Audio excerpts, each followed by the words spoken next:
I knew the day was going to be a disaster the moment Evan Brooks tossed a half-crumpled sticky note onto my desk without slowing down. It didn't even land properly, just drifted down like a lazy insult. The note said, in his messy handwriting, "Alyssa is Wi-Fi stuff." That was it. No, please prep the back-end demo. No instructions. Not even a meeting invite. Just a scribble like he was labeling a router. Meanwhile, his circle of MBA-scented loyalists were camped inside the glass conference room down the hall, rehearsing how to say phrases like market penetration without cracking up. From where I sat, I could see them practicing their pitch postures in the reflection. Perfect spine alignment, confident chin tilt, fake, curious investor listening faces. The only reason our infrastructure hadn't collapsed during their rehearsals was because I had spent years turning their duct-taped systems into something that survived on more than good vibes and overpriced cold brew. But sure, let's pretend the magic happens because Evan believes in synergy. I'd built the deployment pipelines. I had secured the database after Evan referred to a near-catastrophic breach as a minor hiccup. I rewrote the core of their legacy code when the servers began screaming during a live demo. But God forbid I used too much oxygen during a pitch. According to Evan, my role was simple. Stand there, look sharp, smile, and for the love of all things holy, don't say anything technical because I might confuse the investors. Translation: shut up and be the company's Sysadmin Barbie. As I plugged in our travel server to prepare the demo, I overheard Evan practicing his opening line for the meeting with Hale Capital, one of the few firms that could inject 8 figures into our Series B. He said it with a grin that made my jaw tighten. And this is Alyssa, our glorified sysadmin who makes the tech magic happen. The room chuckled like he'd just delivered a killer stand-up joke instead of stripping me of professional dignity. It wasn't the first time he'd pulled that line, but something about today, the pitch, the stakes, the sleepless nights, made it hit differently. It wasn't just dismissive anymore. It was strategic, weaponized. The meeting was set for 10 a.m. sharp in the downtown San Francisco office of Hale Capital. Morgan Hale, the firm's elusive general partner, known for 3 unicorn exits and the ability to read financial statements like military maps, would be there. I wasn't meant to know that, but I read every seed stage email that passed through the server because protecting this company was basically my second full-time job. Our team rode up the elevator looking like we'd been cast on a startup reality show. Evan wore his usual navy blazer, still stained with a tiny mustard mark from Demo Day 21. His right-hand hype man, Kyle Fisher, was already sweating through his dress shirt before the elevator doors even opened. I walked in last, laptop under one arm, the server cradled like a newborn, the way unpaid interns often appear in movies, present, essential, invisible. 5 minutes into the pitch, the moment arrived. Evan hit the line with the same smirk he always used when he thought he was being edgy. "And this is Alyssa, our glorified sysadmin," he said, gesturing toward me like I was another prop in the room. A few investors chuckled. Even Morgan cracked the faintest smile, polite, not amused. My stomach tightened, but I didn't blink. Instead, I booted up the dashboard. 0 errors, seamless execution, uptime 99.97%. Morgan's eyes lingered on the numbers longer than anyone else's. Evan kept yammering about scalability, but her questions began shifting. Slowly at first, then sharply, toward me. "Who handles your deployment pipeline?" Morgan asked. "I do," I answered. "Your cloud migration?" "Also me." "Your security protocols?" "Me again." She wrote something down. She didn't smile. Evan didn't notice the power shift. But I did. And that was the moment. Quiet, surgical, almost invisible, where everything in my life began to change. Evan kept rambling about scalable omnichannel funnels, stringing meaningless buzzwords together like Christmas lights around an empty cardboard box. Kyle clicked through the slide deck at hyperspeed, skipping half the animations and nearly triggering a browser crash. I stayed quiet, hands resting lightly on the edge of the table. the hum of the server steady beneath my fingertips. I wasn't set dressing, but that's how they treated me. Polished, silent, replaceable. Kyle even leaned over during the car ride and whispered, "Just look professional and don't interrupt. It's a relationship-building meeting. We're selling us, not specs. Us, as if I hadn't spent 5 years stitching this company together while they played CEO cosplay." The longer Evan talked, the more the room forgot I existed. Not Morgan, though. Her gaze drifted back to me over and over, sharp and calculating, like she was reading fault lines beneath a building. And when Evan segued into a slide about infrastructure costs, he gestured toward me with a lazy wave. "This is Alyssa's magic," he said, like I was doing card tricks instead of architecting the system that kept them employed. I kept my face still, but something inside me sharpened, especially when he said the word glorified. He delivered it smoothly, intentionally, like a scalpel disguised as a joke. But he had no idea that word had just opened a mental filing cabinet in my head. I began cataloging reactions, faces, tone shifts, the private Slack channels he didn't realize I had audit logs for, the version of the deck he blocked me from accessing, the emails hinting at plans I wasn't supposed to see. By the time Morgan cleared her throat, I had already begun mentally stitching together a timeline of every slight, every pattern, every deliberate minimization. She turned to me with surgical precision. "Alyssa?" she said, making Evan blink. "Quick question. Did you resolve the latency issue between your API and analytics layer last quarter?" Evan froze mid-grin, thrown off. I answered plainly, calmly, with just enough technical depth to signal my competence without grandstanding. Morgan nodded. Not a smile, approval disguised as neutrality. Evan tried to snatch control back. "We've got a whole team for that stuff," he said with forced confidence. "Alyssa's just closest to the wires." That line, "closest to the wires," was the moment I knew.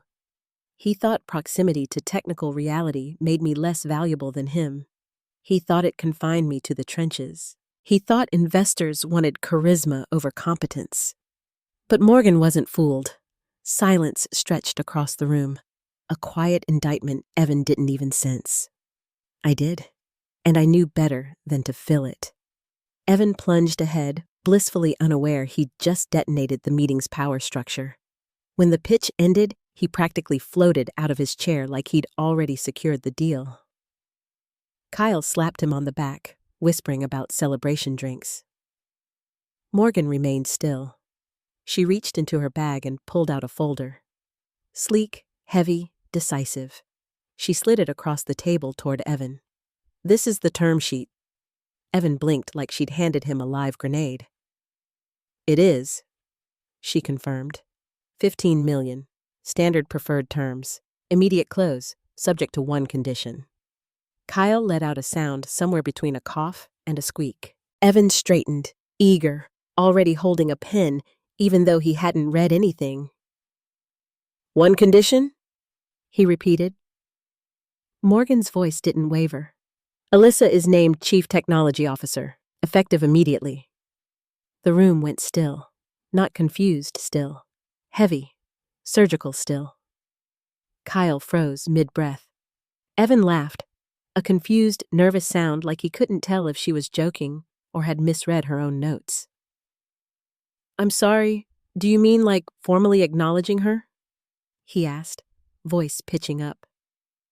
"Symbolic title? She's more of a back-end savant, not exactly C-suite material." Morgan didn't blink. "The deal does not proceed unless Alyssa Carter is named CTO with full technical oversight and direct board reporting." Evan's smile collapsed. His face drained of color faster than our user count the day he deleted QA tests to speed up deployment. We were planning to hire a CTO later this year," he stammered. "It's on the roadmap." Morgan raised an eyebrow. "So is profitability." I didn't move. I didn't look at anyone. I just sat there, hands folded, breathing slow. Inside, everything was shifting. Not because Evan minimized me, he always had, but because someone with power finally saw the truth. Evan cleared his throat. We're open to it, of course. Just surprised. Alyssa hasn't really expressed interest in leadership. That part was true. I'd been too busy leading to worry about titles. Morgan didn't blink. We can wait. The sentence dropped like a blade, clean and final. The deal, $15 million, the entire future of the company, hung on me. Evan looked at me, searching for loyalty, agreement, rescue. I met his eyes, said nothing, and for the first time, he realized silence wasn't compliance. It was power. Evan cornered me the next morning like a dad trying to coax a toddler out of a tantrum in the middle of a Target aisle. Alyssa, hey, he said, clutching his coffee cup like it doubled as a security blanket. Crazy day yesterday, huh? His voice carried that fake chipper tone he used for board meetings and emergency layoffs. I simply waited. He shifted his weight, glanced around to make sure no one was close enough to hear, then lowered his voice. Look, Morgan kind of threw you into a weird spot. I get it. You're loyal. You've been with us since forever. I said nothing. He pushed on. But CTO? I mean, that's a whole different beast. It's pressure, stress, public speaking, investor relations. You'd have to be the face of things. I nodded once, neutral. Sounds like a big responsibility. His eyes brightened, misreading me entirely. Exactly. It's not fair to dump that on you. Honestly, I think Morgan's projecting. She sees one polished answer and suddenly thinks you're some kind of tech unicorn. Doesn't mean it's the right move for you. There it was. The signature Evan maneuver. Package an insult as concern. Make it sound like he's protecting you while actually stepping on your career. I've been thinking, he continued. We give you a raise. A nice one. Maybe a retention bonus too. And a new title. Something clean, sharp. Something that reflects how vital you are here. He paused dramatically, then delivered it like a drum roll. Head of IT Innovation. It sounded like lipstick on a cheap pay stub. Would I report to you? I asked. He blinked. Well, yeah. Of course, you'd still be in your wheelhouse, but with more room to breathe. Less pressure. Fewer late-night fire drills. You'd get to focus on what you do best. And Morgan. He hesitated. I'll talk to her. Frame it right. She's reasonable. Translation: he'd spin it into a justification that kept him in charge while politely escorting me away from leadership. I appreciate the offer, I said with a small smile. He exhaled like he'd just diffused a bomb. See? This is why you're great. Always steady, always rational. He even clapped me on the shoulder like he'd solved world hunger. By lunchtime, I had retained counsel. Not some billboard law firm or loud trial attorney. A quiet, razor-sharp employment lawyer named Natalie Swan, who once drafted internal policy for tech firms that made ours look like lemonade stands. She skimmed Evan's offer, snorted once, and said, "This isn't a promotion. It's an NDA wrapped in a gold ribbon." And so we began documenting everything.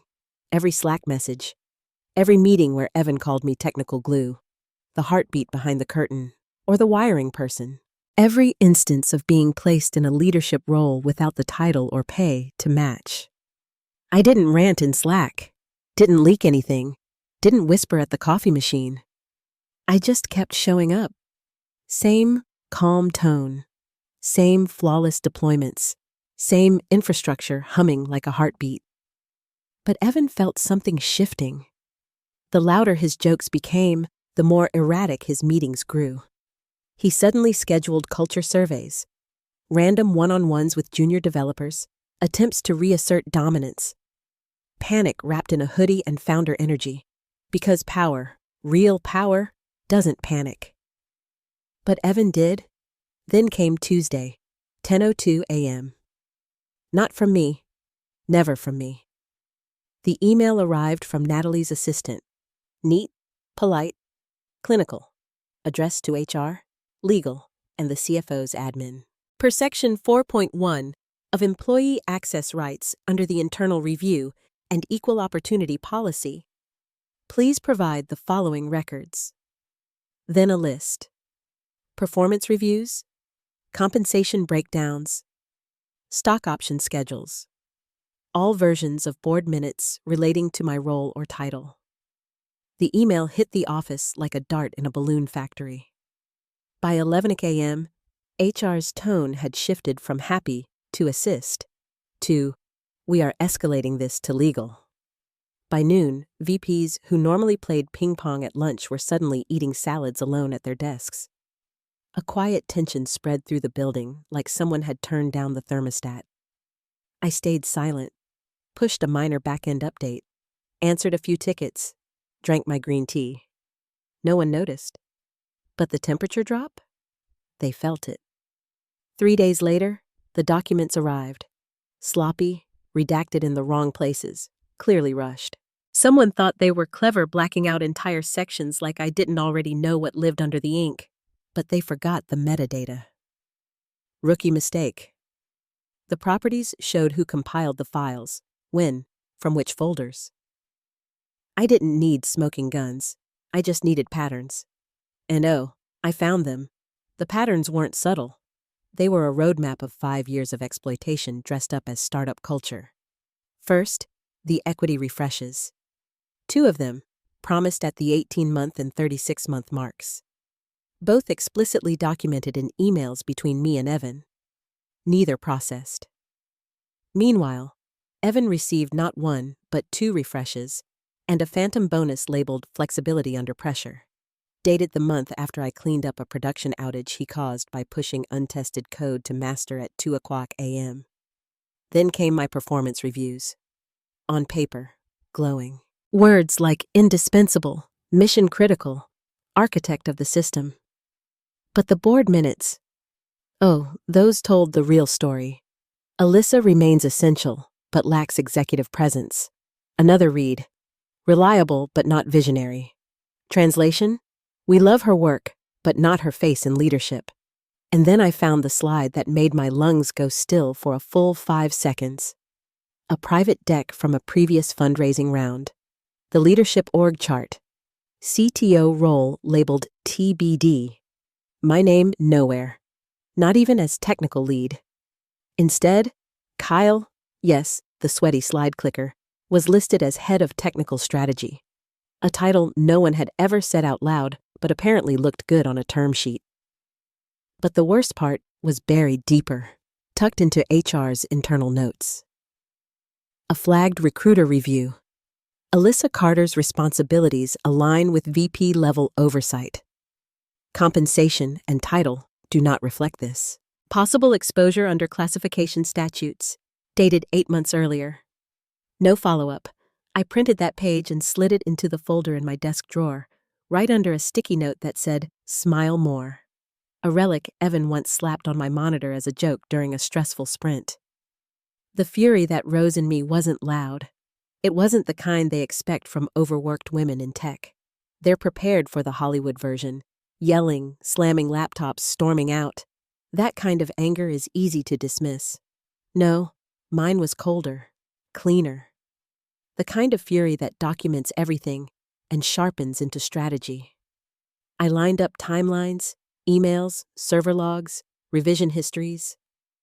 Not just from my inbox, from deep system logs they didn't know I had access to. If you build the infrastructure, you know where the ghosts live.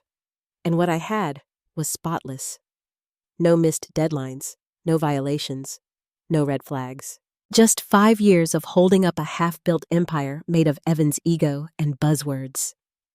Turns out, the person closest to the wires sees everything, and I was done pretending the wires weren't sparking. That's when the calendar invite appeared. Tech strategy alignment, confidential, booked by Evan's assistant. Friday, 2 p.m. Executive conference room. Normally, I wouldn't have blinked. Evan loved these little strategy huddles, usually an excuse to whiteboard ideas he stole from podcasts while Kyle nodded like he was decoding the universe. But then I got a message from Jade Nguyen, one of our junior devs I'd mentored since her internship. Brilliant, meticulous, dangerously underpaid. Her DM said, "You didn't hear it from me, but check who's signing into guest Wi-Fi at 1:45. I opened the admin panel. There it was. Tom Barrow, CTO consult. My jaw clenched. Barrow. The man who once told a conference full of engineers that real devs don't comment code. The guy who claimed serverless architecture was a fad. The man known for failing upward with a smile and a buzzword cloud. That was Evan's pick for CTO. He was actually doing it, trying to install a male CTO behind the board's back to weaken Morgan's condition before the ink dried. No announcement, no transparency. Just desperation wrapped in arrogance. I didn't call HR, didn't confront Evan, didn't storm into a meeting. Instead, I opened my personal folder and built a clean spreadsheet. 12 rows, efficiency gains, incident reductions, cost savings, infrastructure rebuilds, uptime improvements, all traceable, all undeniable. At the bottom, line 27, uptime before Alyssa, 73%. Uptime after Alyssa, 99.97%. Then I emailed one person. Subject, leadership context. To Morgan Hale. The message contained one sentence. Thought this might clarify technical leadership to date. 10 minutes later, Morgan replied, "He's about to cost himself the deal." No signature, no greeting, just a digital guillotine. That night, Evan posted a Slack message to the whole company. Excited to welcome a few new faces soon. Big changes ahead for engineering. The reactions rolled in. Hearts, rockets, confused emojis. Jade messaged me again. "You okay?" I was more than okay. I was ready. Because now I knew Morgan wasn't just evaluating Evan. She was evaluating me. How I reacted under pressure, whether I panicked or planned. Whether I hid or stepped into the arena. Evan? He was unraveling like a thrift store drone with a dying battery. And I was finally, quietly, taking the controls. Evan's unraveling wasn't loud. It showed up in the cracks. The sudden one-on-ones he yanked junior developers into, disguising panic as career growth chats. The rambling Slack threads about engineering culture alignment. The way he started pacing during stand-ups like a malfunctioning Roomba bumping into the same corner. Meanwhile, I didn't engage. I scheduled a system audit with our finance platform vendor, something no one in the C-suite understood, but I did. A subtle reminder that the company's money pipeline ran through me.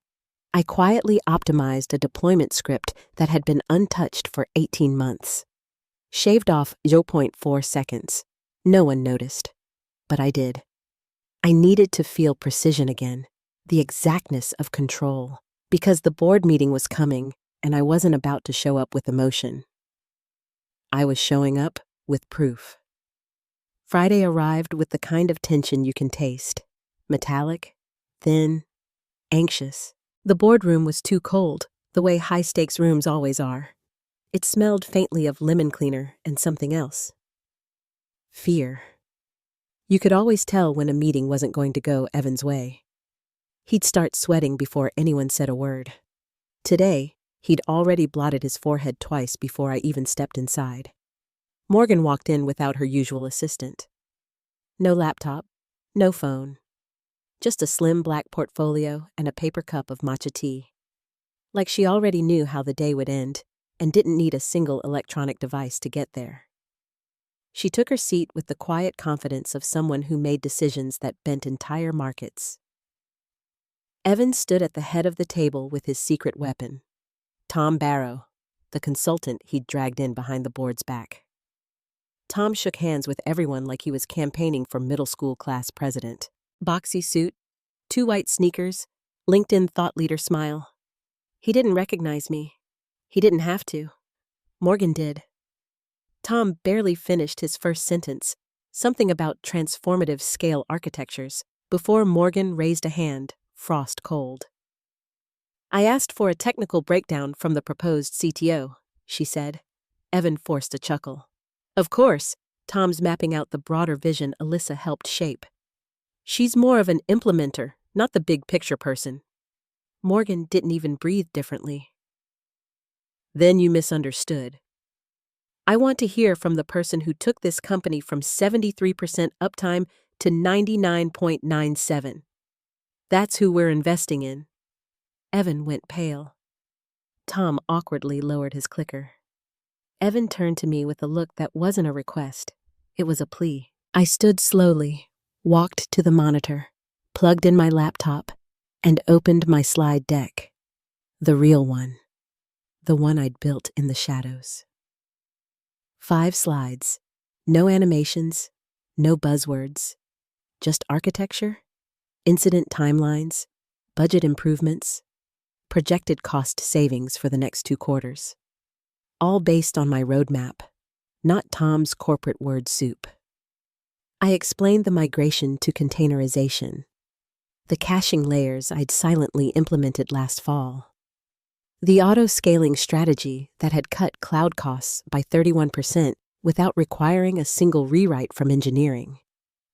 I didn't embellish. I didn't sell. I reported, and the room shifted. The head of finance, usually glued to his phone during tech briefings, leaned forward.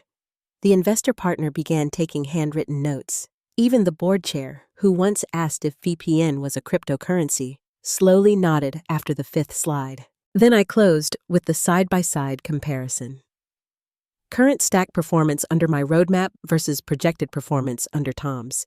His plan was a flaming pit of expenses wrapped in jargon. I didn't say it. I didn't need to.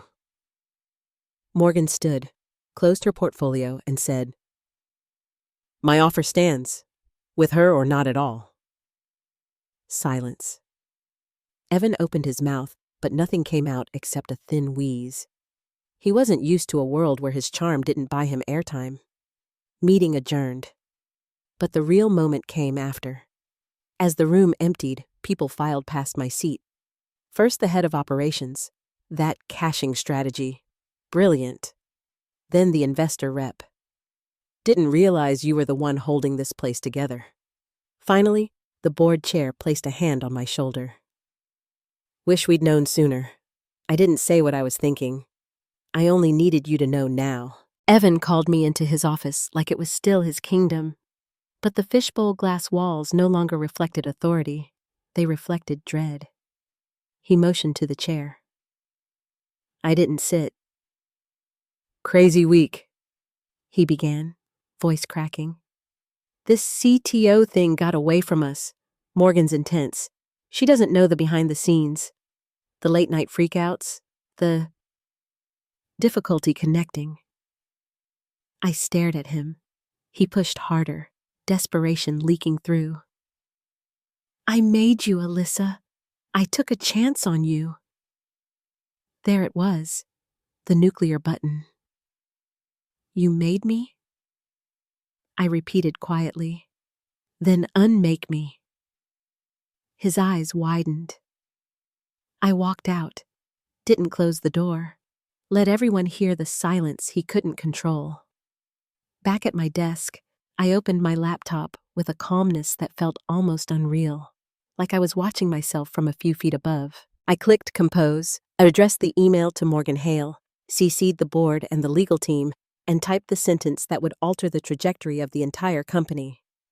Pursuant to the offer outlined in your term sheet and reinforced by board consensus during the technical review, I hereby formally accept the role of Chief Technology Officer, effective immediately. I hit send. No dramatic soundtrack, no applause, just the soft click of a mouse and the quiet, seismic shift of power. 2 minutes later, my inbox lit up. Legal, received, and acknowledged. Morgan, glad to have you aboard. Then silence. Dense, meaningful silence, the kind that settles right before someone loses everything they thought they owned. And this time, it wasn't going to be me. By morning, the calendar invite arrived. Emergency alignment session. Full board attendance required. I'd never seen those words together before. Full attendance meant blood was already on the floor. The boardroom buzzed with electricity when I walked in. No dial-ins, no proxies. Everyone showed up in person. Morgan sat at the far end, serene, flipping through a printed copy of the revised term sheet with the focus of someone reviewing a brunch menu instead of preparing to reshape an entire company. Evan entered last. His tie was crooked, sweat slicking the collar of his suit jacket. He forced a grin that looked like it had been stapled on. "Let's make this quick," he said. "Back-to-back calls after this." He didn't. He absolutely did not. Morgan slid the updated packet forward. The CFO opened his mouth to begin reading, but she lifted a hand. "No need," she said. "It's simple." She looked at the room, then read aloud. $15 million investment, immediate close, full transfer of technical leadership to Alyssa Carter as Chief Technology Officer. Voting adjustment based on performance-based governance. Evan Brooks remains on in an advisory capacity for 6 months. Non-voting, non-operational. You could have heard a dust mote hit the table. Evan let out a strained laugh. "Come on, let's not get dramatic." Alyssa's sharp, no one's denying that, but sidelining the person who built this company for 6 months? Morgan didn't look at him. "She's been building it for 5 years. You just took the credit." Evan whipped toward the board. "This is insane. Alyssa's never handled investor calls or media pressure or market shifts. She's not ready." Morgan cut in before he finished the sentence. She was ready. You weren't. Evan looked around the table for backup, but no one met his eyes. Not even Kyle, who sat stiff as a lawn ornament, staring at the polished surface of the table like it might contain instructions for breathing. The board chair cleared his throat. "All in favor?" Hands went up, one after another, counted, tallied, unanimous. Evan didn't speak. Couldn't. The vote stripped the air right out of his chest. The chair nodded once. Motion passed. Effective immediately. I stood. Slowly. Not triumphantly. Just decisively. I felt the weight of the moment settle on my shoulders. Not heavy, but earned. I closed my laptop, gathered my notes, and looked at Evan. His face was blank, drained, slack. The confidence he'd worn like armor was gone, revealing the hollow beneath. I leaned in slightly and whispered, not cruelly, not loudly, just truthfully. "Your joke made this happen. Thank you." He flinched like I'd struck him. That was it. No speeches, no mic drop. Just the clean, surgical end of his reign. Morgan extended her hand. I shook it. A simple gesture, but it felt like crossing a threshold I had spent years standing just outside of. As we all filed out, Evan remained seated.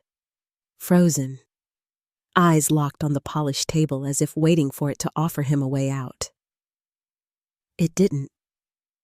He didn't look up when I walked past. Didn't speak. Didn't move. And for the first time, I saw it clearly. Not just the end of his authority, but the beginning of mine. The door clicked shut behind me.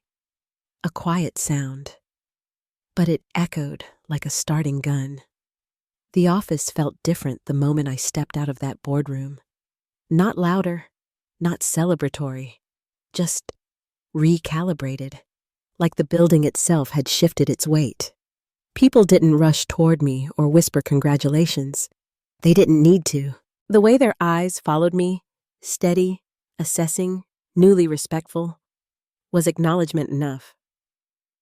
I headed back to my desk, not because I needed to, but because it felt right to end the moment where everything began. The same spot where Evan once dropped a sticky note calling me the Wi-Fi person. The same place where I'd quietly rebuilt every broken piece of this company while being called anything but a leader. My monitor lit up with a cascade of alerts. HR updates, infrastructure logs, automated onboarding workflows already populating tasks for the CTO role. A strange calm settled in my chest. Not excitement, not shock. More like recognition. Like this seat had been mine all along, and I'd simply walked into it at last. A notification appeared. Badge authorization change approved, CTO access granted. Funny. After years of being invisible, the system recognized me before the people did. A soft knock broke the silence. Jade stood in the doorway, clutching her laptop like a shield, her expression a blend of pride and uncertainty. "So, should I start calling you boss now?" she asked. "You've been calling me that unofficially for 2 years," I replied. Her smile widened, then she hesitated. "Are you okay?" I thought about it, really thought. "Yeah," I said. "For the first time in a long time, I think I am." She nodded and slipped away, leaving me with a desktop full of new responsibilities and a future that, for once, felt shaped by my own hands. I was drafting an email to engineering about the coming transition when I heard the commotion. Soft at first, then sharper, then unmistakable. Evan. His voice carried even when he tried to hide the cracks in it. He was pacing near the kitchen, talking to someone. Kyle, by the sound of it. "They blindsided me, man," Evan said, his voice shaking. Morgan manipulated the whole board. "Alyssa's not ready. She doesn't get the pressure. She's emotional." I almost laughed. Emotional? I hadn't raised my voice once. Evan had melted down so thoroughly he was practically dripping. "This isn't over," he added, breathless. "I'll talk to Morgan. I'll talk to the board. I'll fix this." Kyle didn't respond. Silence. Not supportive silence. Survival silence. The kind that happens when a sinking ship realizes the other lifeboats have already pushed off. I didn't walk over. I didn't correct him. He wasn't my problem anymore. My email notifications pinged again. Legal, contract revisions in progress. HR, CTO, onboarding documentation ready for review. Finance, schedule availability for budget alignment. And then, from Morgan, "Let me know when you're ready to discuss your long-term roadmap. No rush. Enjoy today." 4 words stood out. Enjoy today. I leaned back in my chair, letting the moment settle. I had spent 5 long years keeping this company's heart beating, wiring together systems that shouldn't have survived, cleaning up mistakes I hadn't made, accepting credit I never received. And all it took to reveal the truth was one joke. One insult delivered at the wrong time, in front of the wrong person. Or maybe it wasn't the wrong time at all. Maybe it was the perfect time. A final thread snipped in a web Evan had spun too tightly around himself. Near sunset, the board chair stopped by my desk. "Your first investor call as CTO will be next week," he said. "We'll prep you. But frankly, after today, I'm not sure you'll need it." He gave a small, genuine nod, the kind people give when they're finally seeing clearly. Then he walked away. I shut down my laptop. The office lights dimmed on a timer, casting the room in a warm amber glow. People were packing up, heading home, whispering, adjusting to the new reality without saying it out loud. On my way out, I passed Evan's office, dark, door slightly ajar. He sat alone at his desk, staring at nothing. The framed Best Startup CEO award behind him hung crooked, the corner cracked. He didn't look up. He didn't speak. He didn't move. The empire he thought he built had pivoted out from under him, and he was still trying to understand how it happened. I paused, not out of pity, but out of closure. Then I turned and walked toward the elevator. The doors closed behind me with a soft hiss. No applause, no grand music, just the sound of a chapter ending exactly the way it should. I stepped into the San Francisco evening air, the city buzzing below, and whispered to myself what Evan had never once said to me. You earned this, and for the first time, the world agreed.